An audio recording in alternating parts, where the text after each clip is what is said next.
300 বছর পর্যন্ত আক্রমণ করল। আহমজ নামক এক লোকটা, বড় আহমজও মারা গেছে, ওর স্থলে আরেকজন আসছে, তার জায়গায় আরেকজন আসছে। এভাবে বনি ইসরাইলের উপর কত বছর হামলা করলো? 300 বছর। এই 300 বছর হামলা শিকার হইতে হইতে হইতে এক সময় বনি ইসরাইলের মধ্যে এক ধরনের খারাপি চলে আসছে।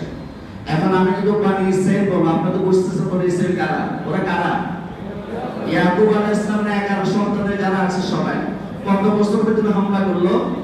300 বছর পর্যন্ত হামলা করলো। হামলা শিকার হইতে হইতে হইতে হইতে নিজেরা এখন খারাপ হয়ে গেছে, হিংসা চলে আসছে তাদের ভিতরে, বিদ্বেষ চলে আসছে, মারামারির একটা মন মানসিকতা তৈরি হয়ে গেছে, মানুষ খুন করার একটা মন মানসিকতা তৈরি হয়ে গেছে, জবরদখল করার মন মানসিকতা তৈরি হয়েছে, যা আজকে আমরা ইহুদিদের মধ্যে দেখতেছি। কত বছর হামলার পরে?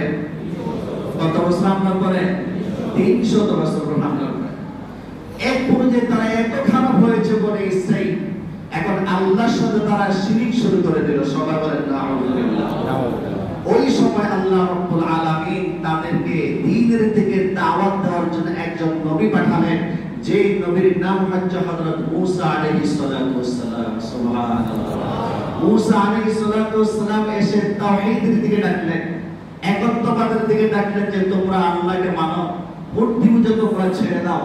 তখন কিছু মানুষ মূসা নবীকে মানলো, আর কিছু মানুষ ফেরাউনের পক্ষ নিল। নাউজুবিল্লাহ বলবেন না? এখন ফেরাউন তার বাহিনী নিয়ে মূসা নবীকে হামলা করার জন্য পরিকল্পনা করলো। আল্লাহ রাব্বুল আলামিন এই মূসা নবীর উপর যে হামলা করার পরিকল্পনা করেছে ফেরাউন, এই হামলার পরিকল্পনা কথা জানিয়ে দিলেন। আল্লাহ বলেন, ওয়াওহাইনা ইলা মূসা আন আসরি বিইবাদি ইন্নাকুম মুত্তাবাউন।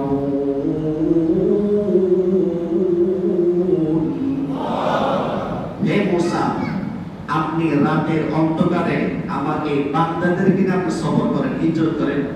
কেন?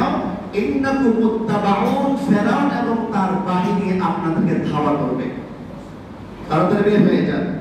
তো মূসা আলাইহিস সালাতু ওয়াস সালাম তার বাহিনী নিয়ে রওনা দিল। আমরা সবাই জানি সামনে কি করলো? নদী করলো। পিছনের দিকে তাকায় দেখে ফেরাউন তার বাহিনী চলে আসতেছে। এখন মূসা আলাইহিস সালাতু ওয়াস সালামের উপর যারা ঈমান এনেছিল তারা বলছে, ইন্না লামুদরাকুন, হায়রে আমরা তো ধরা পড়ে গেলাম। মূসা বলেন, কাল্লা ইন্না মাইয়া রাব্বি সাইহাদিন, কখনো নয়, কারণ আমার সাথে আমার রব আছে, আমাদেরকে আমার রব পথ দেখাবেন। সুবহানাল্লাহ। রব কিভাবে দেখাবেন? আল্লাহ তাআলা এই সাগরের মধ্য দিয়ে 12টা রাস্তা তৈরি করে দিলেন। এই 12টা রাস্তা দিয়ে তিনি পার হয়ে গেলেন। ফেরাউন তার বাহিনীর দলবল নিয়ে নামলো, রাস্তা দিয়ে হাঁটতেছে।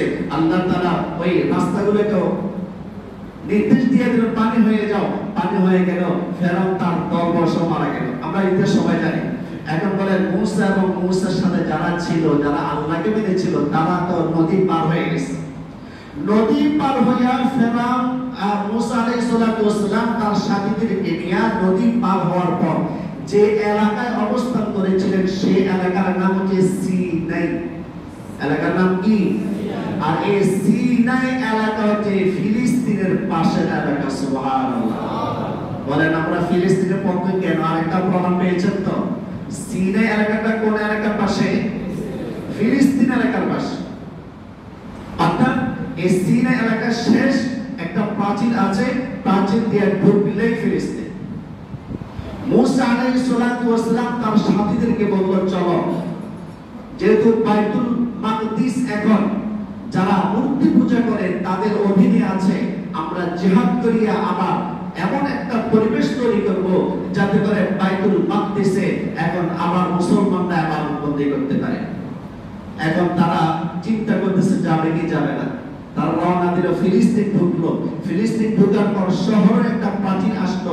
এই শহরে ঢুকলে কিন্তু বাইতুল মুকাদ্দাস, এখন তারা যায় না। তারা যায় না। মূসা আলাইহিস সালাতু ওয়াস সালামের উপর যারা ঈমান এনেছিলেন তারা এখন থেমে গেছে, আর যায় না। আমরা যাব না। কেন যাব না? আমরা যাব না, ইন্না ফিহা কওমান জাব্বারি। এ মূসা যাব না, কারণ সেখানে প্রতাপশালী একটা সম্প্রদায় আছে। লান নাদখুলাহা হাত্তা ইয়াখরুজু মিনহা, যতক্ষণ না এই প্রভাবশালী সম্প্রদায়টা বের হবে না, আমরা ততক্ষণ পর্যন্ত বাইতুল মুকাদ্দাসে প্রবেশ করব না। মোড় ফিরে ফেলেছে। প্রথম তো ঢুকছিল ফিলিস্তিনে বাইতুল মুকাদ্দাস বিজয় করার জন্য, এখন করে না বাইতুল মুকাদ্দাসে একটা শক্তিশালী সম্প্রদায় আছে, ওরা বের না হওয়া পর্যন্ত আমরা প্রবেশ করব না। এখন মুসা আলাইহিস সালাতু ওয়াস সালাম মন খারাপ হয়ে গেল। আল্লাহ তাআলা তাদের এই কথাটা পছন্দ করলেন না। কি কথা? তারা এই বলে ফেলেছে, ইযহাব আনতা ওয়া রাব্বুকা ফাকাতিলা, হে মুসা তুমি আর তোমার আল্লাহ মিলে তাদের সাথে যুদ্ধ করো, ইন্না হাহুনা কাঈদুন, আমরা এখানে বসে থাকবো, আমরা বাইতুল মুকাদ্দাস যাব না। নাউযুবিল্লাহ বলেন। এটা কত বড় দৃষ্টতাপূর্ণ কথা, কত বড় বেয়াদবিপূর্ণ কথা। তুমি এবং তোমার আল্লাহ মিলে তাদের সাথে যুদ্ধ করো। কি বলেন? ঈমান কি আর থাকে? আল্লাহ তাআলা তাদের উপর রাগ করলেন, রাগ করে তাদেরকে ঘুরাইতেছেন। যে ময়দানে ঘুরাইতেছেন, তিহ নামক ময়দানে তারা ঘুরতে আছে। দীর্ঘকার তি, এই তিহ নামক ময়দানে তারা ঘুরতে আছে। কারা ঘুরতেছে বলুন তো? মুসা নবীর উপর যারা ঈমান এনেছিল, পরবর্তী বলে ইযহাব আনতা ওয়া রাব্বুকা ফাকাতিলা, তুমি যাও আর তোমার রব সহ তোমরা যুদ্ধ করো, ইন্না হাউনা কাঈদুন, আমরা এখানে বসে থাকবো, আমরা যাব না। এরা ঘুরতে আছে, ঘুরে সারা রাত ঘুরে তারা মনে করেছে একদম ওই ময়দানের এক পাশে চলে গেছে, ময়দানের এক প্রান্তে চলে গেছে। আবার থেকে তারা যেখান থেকে ঘুরে শুরু করেছে সেখানে আবার শেষ নাই। আর কে ঘুরাইতেছে? আল্লাহ কি খুশি হয়েছে না রাগ হয়েছে? ঘুরাইতেছে। ওই অবস্থায় মুসা আলাইহিস সালাম ইন্তেকাল করলেন। ময়দানে তারা ঘুরতেছে, মুসা নবী কি হয়ে গেল? ইন্তেকাল হয়ে গেল। মুসা আলাইহিস সালামের ইন্তেকালের পর আল্লাহ রাব্বুল আলামিন মুসা আলাইহিস সালামের খাদেম ইউশা ইবনে নুনকে নবী বানায় দিলেন। সুবহানাল্লাহ। এখন বলেন, বনি ইসরাইলের নবী মুসা নাকি ইউশা ইবনে নুন? মুসা ইন্তেকাল করলেন, এরপর কে নবী হলেন? ইউশা ইবনে নুন আলাইহিস সালাম নবী হলেন। ইউশা আলাইহিস সালাম কিছু মুজাহিদকে বুঝালেন, চলো আমরা বাইতুল মুকাদ্দাসকে তাদের হাত থেকে আবার রক্ষা করব। সুবহানাল্লাহ বলেন। আপনারা ও প্রশ্নের উত্তর পাচ্ছেন তো যে কেন আমরা বাইতুল মুকাদ্দাসের পক্ষে? ইউশা আলাইহিস সালামের কথা মেনে কিছু মুজাহিদ যুদ্ধ শুরু করলেন, আবার বাইতুল মুকাদ্দাস মুসলমানদের হাতে চলে আসলো। সুবহানাল্লাহ বলেন। কিন্তু মুসা নবীর কথা তারা মানে নাই, ইউশা আলাইহিস সালামের কথা তারা মানলেন। ইউশা আলাইহিস সালাম এখন রাজ্য পরিচালনা করতেছেন। রাজ্য পরিচালনা একটা নিয়ম তিনি এই করলেন যে প্রত্যেক এলাকায় একজন বিচারক থাকবে। তবে আমাদের দেশের কোনো বিচারক না, আমাদের দেশের বিচারক তো শুধু বিচার কাজ নিয়ে ব্যস্ত থাকে, মেম্বারের কাজ নিয়ে ব্যস্ত থাকে, চেয়ারম্যানের কাজ নিয়ে ব্যস্ত থাকে, মন্ত্রী এমপি প্রত্যেকের কাজ নিয়ে ব্যস্ত থাকে। আর ইউশা আলাইহিস সালাম যাকে বিচারক বানিয়েছিলেন, যে এলাকা প্রত্যেক বিচারক মেম্বার, প্রত্যেক বিচারক চেয়ারম্যান, প্রত্যেক বিচারক এমপি, প্রত্যেক বিচারক মন্ত্রী, অর্থাৎ ওই বিচারকরা সবকিছু করতো। আর ওই যুগটার নামও ছিল বিচারকদের যুগ। ওই যুগটার নাম কি ছিল? বিচারকদের যুগ।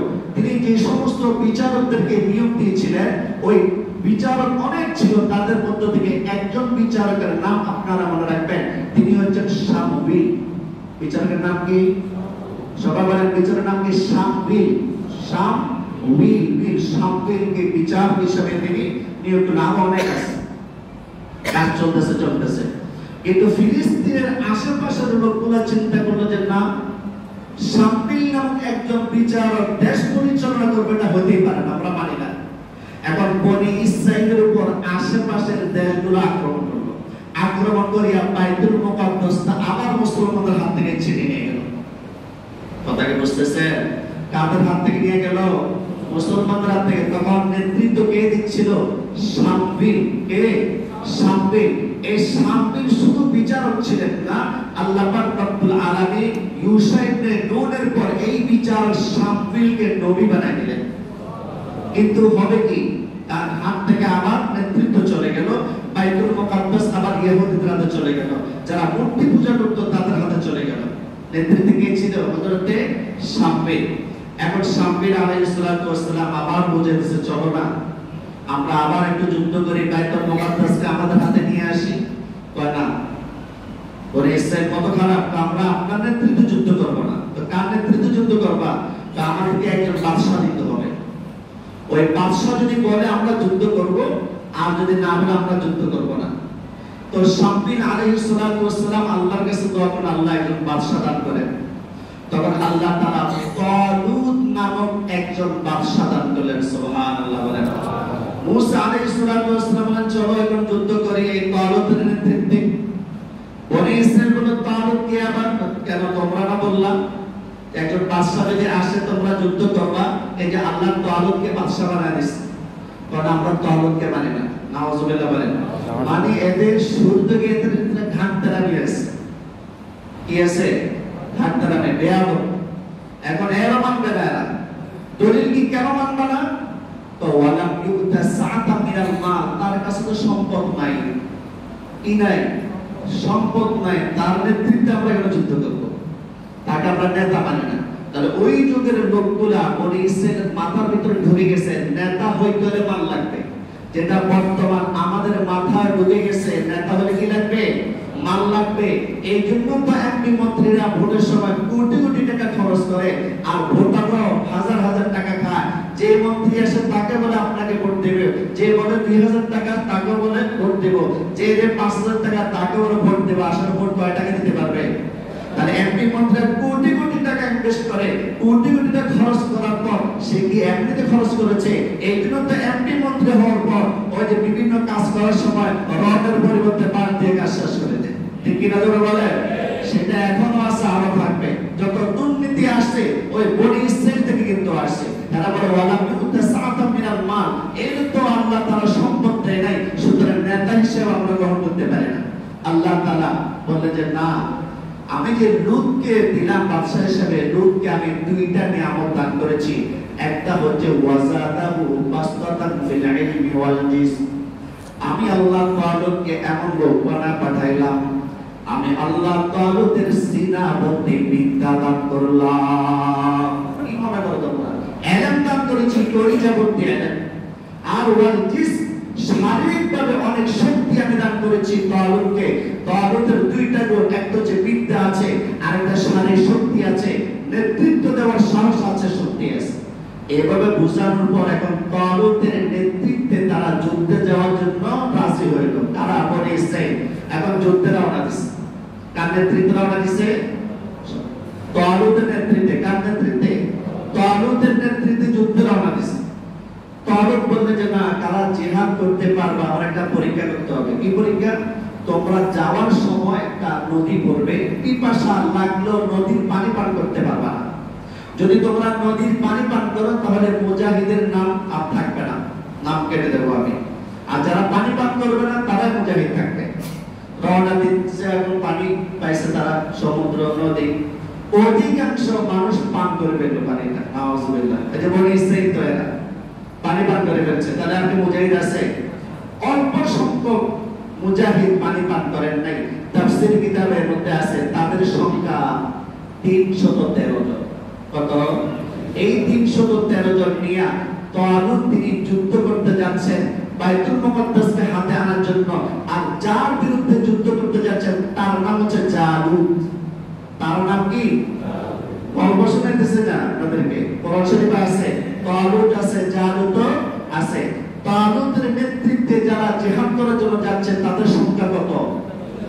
কত? অনেক বেশি। আর জালুত যার বিরুদ্ধে যুদ্ধ করার জন্য যাচ্ছে সে নিজেও শক্তিশালী, তার বাহিনী অনেক বড়, যাইতেছে। এখন যুদ্ধ শুরু হয়ে যেতেছে।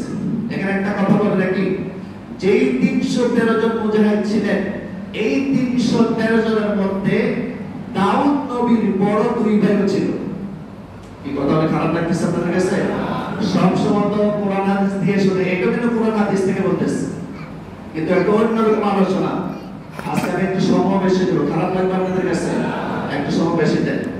আমাদের মা বোনরা, আমাদের শিশুরা বোমার আঘাতে তাদের হাত পা আকাশে উঠতেছে, আর আমাদের আজকে 15 মিনিট 20 মিনিট পরে খানা খাই, এতটুকু কোরবানি দিতে পারবো না ইনশাআল্লাহ। আচ্ছা, তো কি বলতেছিলাম? ওই মুজাহিদের মধ্যে দাউদ নবীর বড় দুই ভাই ছিল। দাউদ নবীরা 3 ভাই ছিলেন। কয় ভাই? কয় ভাই? আর এই 3 ভাইয়ের মধ্যে দাউদ নবী ছিলেন সবার ছোট। ওই সময়ের মধ্যে বড় দুই ভাই তালুতের সাথে যুদ্ধ করার জন্য চলে গিয়েছিলেন। কিন্তু ওই দাউদ নবীর বয়স ছিল মাত্র 16 বছর। 16 বছরের বাবা অসুস্থ ছিল। দাউদ নবীর বাবা অসুস্থ ছিল, সেখানে তিনি বাবার সেবায় রয়ে গেলেন। তো বাবা বললেন, হে দাউদ, যাও তো তোমার বড় দুই ভাইয়ের অবস্থা দেখে আসো, একটু যাও। তো যুদ্ধ করার জন্য তো গেছে, একটু বড় দুই ভাইকে দেখে আসো। তো দাউদ তখন নবী হন নাই, মাত্র কত বছর? 16 বছর। তিনি বড় দুই ভাইকে দেখতে গেলেন যে জালুতের সাথে যুদ্ধ কেমন হচ্ছে। যাই দেখেন তুমুল যুদ্ধ চলতেছে। মুসলমানদের সংখ্যা কম হলেও বিজয়ের পাল্লা মুসলমানদের পক্ষে ভারী, আলহামদুলিল্লাহ। কে করতেছেন? আল্লাহ তাআলা করতেছেন।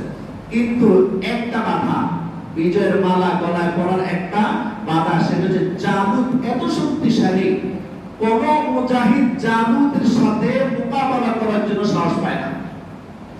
তো দাউদ মাত্র 16 বছর বয়স, তিনি দেখলেন কেউ যাইতেছে না, কেউ যাইতেছে না। তখন তিনি সেনাপতির কাছে গেলেন। সেনাপতির নাম কি দেখে কে বলতে পারবেন?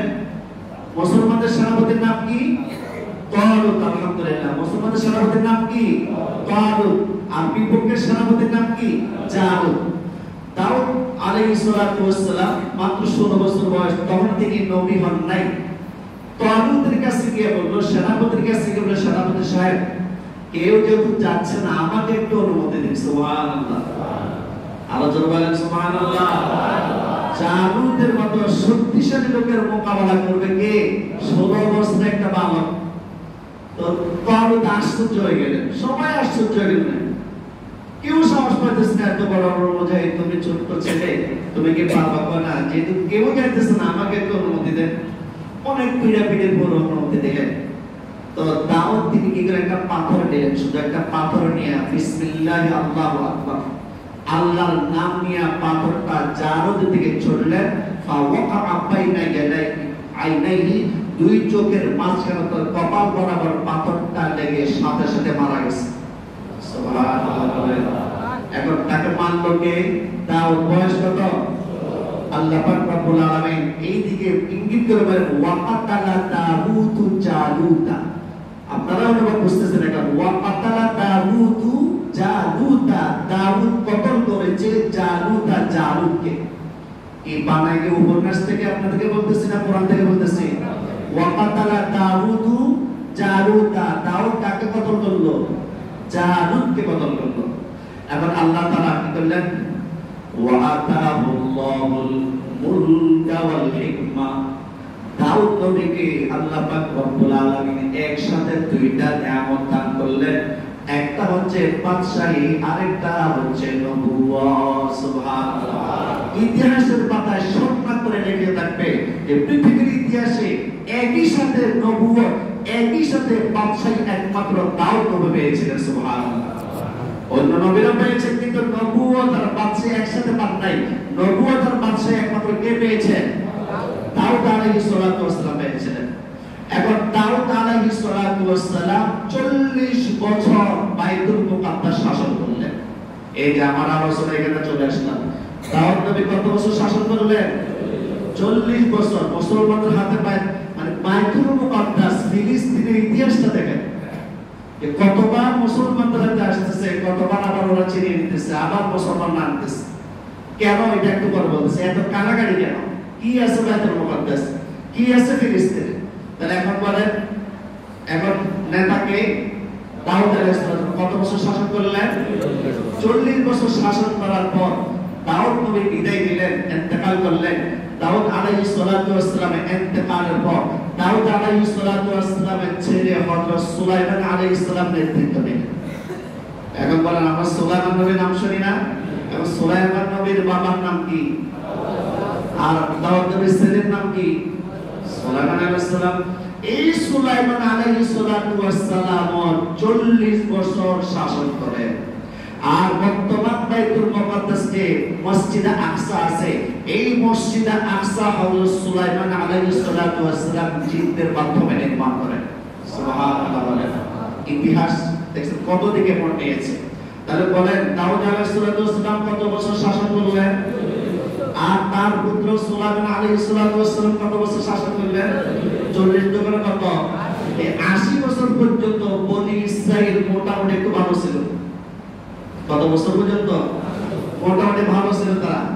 যখন সুলাইমান আলাইহিস সালাম দুনিয়া থেকে বিদায় নিলেন, আস্তে আস্তে খারাপ হইতে হইতে বনে ইসরাইল বর্তমান যে রূপে আমরা ইহুদিদের দেখতেছি, এই রূপে এখন বনে ইসরাইল আছে। বলে নাউজুবিল্লাহ, আরো জোরে বলে নাউজুবিল্লাহ।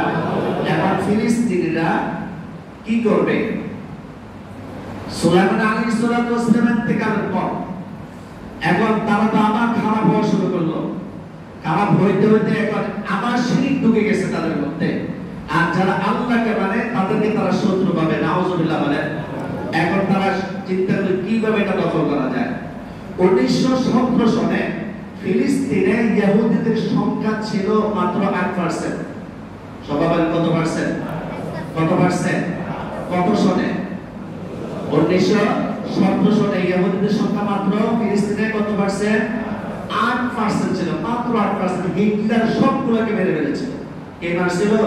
আপনারা যারা মুরব্বী, যারা ইতিহাসের বই পড়েছেন, সেগুলো সবাই জানেন। সবগুলো মারার পর কত পার্সেন্ট ছিল? 8% ছিল। এই 8% চিন্তা করলো যে আমরা আমাদের লোকের সংখ্যা কিভাবে বাড়াবো এবং আমরা জমিন কিনে কিনে আমাদের পরিধি আরো বাড়াবো। তাদের টার্গেট হচ্ছে জেরুজালেম থেকে নিয়ে, অর্থাৎ বাইতুল মুকাদ্দাস থেকে নিয়ে মদিনার মসজিদে নববী পর্যন্ত তারা তাদের আয়ত্তে নিয়ে আসবে, তারা রাজত্ব করবে, আর সারা পৃথিবী তাদের অর্ডার অনুযায়ী চলবে। এটা হচ্ছে তাদের টার্গেট। তাহলে মানে 1917 সালে তাদের কত পার্সেন্ট? কত পার্সেন্ট?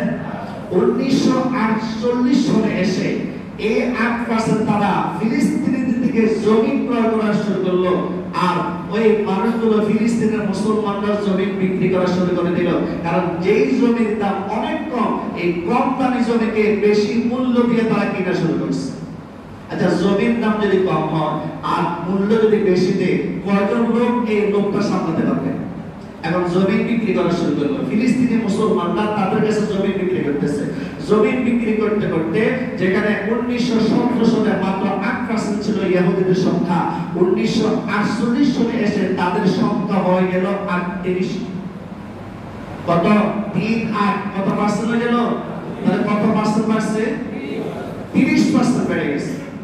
এখন তারা চিন্তা করলো যে যেহেতু আমাদের 30%, এখন আমরা যে জমিনটা ক্রয় করেছি এটাকে একটা রাষ্ট্র ঘোষণা দিতে হবে। এখন তারা কিছু রাষ্ট্রের কাছে আবেদন করলো যে আমাদের এই রাষ্ট্রটাকে আলাদা একটা রাষ্ট্র হিসেবে স্বীকৃতি দেওয়া হোক। এখন কিছু দালাল রাষ্ট্র আছে, তারা কি করলো? এই রাষ্ট্রটাকে সমর্থন দিয়ে দেবে যে হ্যাঁ, ইসরায়েল নামক একটা রাষ্ট্র দরকার, যে ইসরায়েলকে বর্তমানে আমরা ইসরায়েল বলি। ওই দালাল রাষ্ট্রগুলো এই মাত্র 38% তাদের সংখ্যা নিয়ে ইসরায়েল নামক একটা রাষ্ট্র গঠনের ঘোষণা দিয়ে দেবে। নাউজুবিল্লাহ বলেন। এই তখন থেকে আজকে পর্যন্ত তারা ফিলিস্তিনে মুসলমানদের উপর আক্রমণ করে যেতেছে। এখন আমাদের মুসলিম শাসকরা কি করে? মোহাম্মদ আলী জিন্নাহর বোন তার বইয়ের মধ্যে লিখেছে যে আমার ভাই মোহাম্মদ আলীকে জিজ্ঞেস করা হয়েছিল, মোহাম্মদ আলী জিন্নাহকে প্রশ্ন করা হয়েছিল ইসরায়েলের ব্যাপারে আপনার মন্তব্য কি? তিনি বলেছিলেন ইসরায়েল হচ্ছে পশ্চিমাদের অবৈধ সন্তান। কি আপনারা সমর্থন করেন না? আসলে তারা মানে ফিলিস্তিনকে তারা মানে আপনারা ইতিহাস থেকে কি বুঝলেন? পুরো ফিলিস্তিনের মালিকই তারা। এখন যেভাবে দাবি করতেছে আমরা ফিলিস্তিনের মালিক, অবৈধ সন্তান মানে ওরা তো জোর করি আছে সেখানে, কিছু জমিনে তো ক্রয় করছে, কিন্তু যেভাবে এখন তাদের অংশ এবং ফিলিস্তিনকে ধ্বংস করিয়া পুরো রাষ্ট্রের মালিক হওয়ার তারা দাবি করেছে, এই দাবিটা বৈধ না অবৈধ? তা তো অবৈধ সন্তান, বৈধ সন্তান হতে পারে না। আর 1967 সালে এই ইসরায়েলকে মোকাবেলা করার জন্য 3টা রাষ্ট্র চেষ্টা করেছিল। একটা হচ্ছে সিরিয়া, একটা কি সিরিয়া, আরেকটা হচ্ছে জর্ডান, আরেকটা হচ্ছে মিশর। কয়টা রাষ্ট্র বলেন? কি? এই 3টা রাষ্ট্র ইসরায়েলের মোকাবেলা করার জন্য তারা চেষ্টা করেছিল। তারা একটা স্লোগান বলেছিল যে আল ইজ্জাতু লিল আরব, সম্মান হচ্ছে আরবদের জন্য, তারা তো আরবি দেশ। এই স্লোগানটা কিন্তু ভালো না, কারণ ফিলিস্তিনি মুসলমানরা একটা স্লোগান বের করেছিল, তাদের স্লোগান ছিল আল ইজ্জু লিল্লাহ, সম্মান আল্লাহর জন্য। এই 3 রাষ্ট্রের স্লোগান কি ছিল? সম্মান রাষ্ট্রের জন্য। আর ফিলিস্তিনি মুসলমানরা চেষ্টা করেছিল, তাদের স্লোগান কি ছিল? সম্মান। আপনারা বলেন কোনটা ভালো স্লোগান? স্লোগান এটা ভালো নাকি সম্মান রাষ্ট্রের জন্য স্লোগান ভালো? সম্মান রাষ্ট্রের জন্য ভালো, কিন্তু আল্লাহর তুলনায় কোনটা ভালো? সম্মান আল্লাহর জন্য এটা ভালো। তো যার 1967 সালে এই তিনটা রাষ্ট্র যখন ইসরায়েলের মোকাবেলা করার জন্য চেষ্টা করেছিল, মাত্র 6 দিনে ইসরায়েল এই তিনটা রাষ্ট্রকে ধরাশায়ী করলো। কারণ তাদের পিছনে কারা আছে? কারা আছে বলে? পশ্চিমারা আছে। তাহলে বুঝলেন মুহাম্মাদের চিন্তা মুসলিম শাসকরা পর্যন্ত ফিলিস্তিনি মুসলমানদেরকে নিয়ে চিন্তা বিকের করত, কিন্তু আজকে সৌদি আরব সহ বিভিন্ন আরব রাষ্ট্রের নেতাগুলো অজানা রহস্যের কারণে তারা চুপ আছে। আল্লাহ তাআলা তাদেরকে হেদায়েত দান করুন, সবাই বলে আমিন। এটা আমরা মুসলমান হিসেবে তাদের জন্য দোয়া করতে হবে। আল্লাহ এই ইসরায়েল আর বনি ইসরায়েল যেগুলো মুসলমানদেরকে কষ্ট দিচ্ছে, আপনি তো জানেন এদের কপালে হেদায়েত আছে কিনা। যদি হেদায়েত থাকে আপনি হেদায়েত দান করেন, আর যদি হেদায়েত না থাকে এদেরকে আপনি ধ্বংস করে দেন, যাতে করে মুসলমানদেরকে এভাবে আমারতে না পারে। যেভাবে নূহ আলাইহিস সালাতু ওয়াস সালাম তার জাতির জন্য দোয়া করেছিল, আল্লাহ আপনি কাফেরদের একটা বাচ্চা পর্যন্ত আপনার জমিনে রাখবেন না। আল্লাহ রাব্বুল আলামিন নূহ আলাইহিস সালাতু ওয়াস সালামের আবেদন কবুল করিয়া পুরো জাতিকে ধ্বংস করে দিয়েছিলেন। তো আমরা এখন এইভাবে দোয়াটা করতে পারবো তো ইনশাআল্লাহ? প্রত্যেকটা নামাজের পরে ইনশাআল্লাহ পারবো না? এই আলোচনা এখানে সমাপ্ত করলাম। সময় তো আসলে শেষ। আরেকটা বিষয় একটু না বললে হবে না। বরং তো এই অবস্থায় আমরা যদি পহেলা বৈশাখের মঙ্গল শোভা যাত্রা নামক মিছিলে বাইরে আনন্দ উল্লাস করি, এটা আল্লাহকে সহ্য করবে? কি নামক মিছিল? সবাই বলেন। এই মঙ্গল শোভাযাত্রা নামক এই মিছিলটার মধ্যে শিরিক আছে।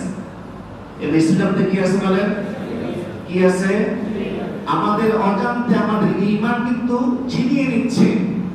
আমি কোন ধর্মকে অবজ্ঞা করে কথা বলছি না। প্রত্যেক ধর্মাবলম্বী লোকেরা নিজ নিজ ধর্ম পালন করবে, আমরা তাদের উপর কোনো আক্রমণ করব না। আক্রমণ করে ইসলাম সমর্থন করে না।